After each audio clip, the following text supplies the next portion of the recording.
Okay, let's talk about now how to make sure that when you practice, you're doing random practice. The easiest way to make sure you're doing random practice is to implement a process, because a process is random. Now let me explain what I mean. Okay, let's say I'm going to hit a typical golf shot, okay? And remember, it's not what I do at a driving range that matters. It's what I do when I play that matters. So imagine, let's say I've got a 7-iron here. Let's say the first thing I do is I walk up to my ball and I look at my target. Okay, so I look at my target, and even before I grab the 7-iron, I'm going to look to try and figure out, okay, how far do I want to hit it? And then I want to see what kind of shot I want to hit. Based on that information, and where I want to hit it, right?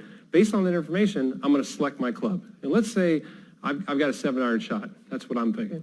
And I'm going to try and hit a little draw. So I pick my target, I pick my shot shape, I pick my club. I do that first. That's going to be random for every shot, but it's in the process. Now, once I do that, for me, I like to do a little, what I call a preload, just kind of a little warm-up, just to get my brain taking a snapshot of what I'm trying to work on or what it should feel like to hit this draw that I'm going to try and hit. Once it feels comfortable, I come back again. I make sure I've got the shot in my mind, hold that shot in my mind. I come in, I line up to my target, and from here, I pull the trigger and I execute. I hit the ball. Now what I do is I watch the ball go. Now, every player does this. They're going to evaluate. They're going to look at it, and they're going to say, was that good or bad? Let's go ahead and talk about, hey, was that good or bad? If it was bad, I want you to go, man, it didn't draw as much as I thought. So now the question is why? I'm going to say, well, I feel like I didn't release it as good enough. That might be my air detection.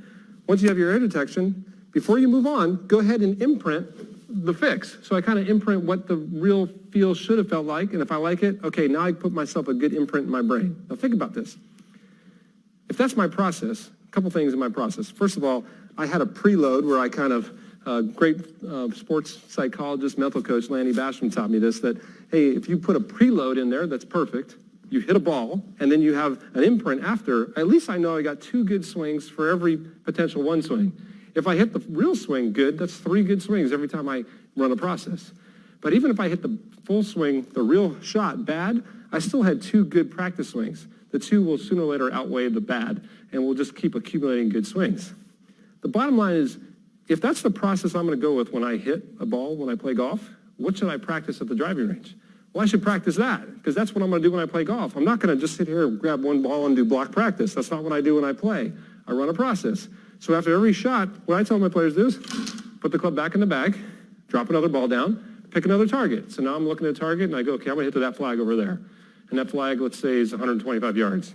And I decide I want to hit a little fade. I go, okay, let's see.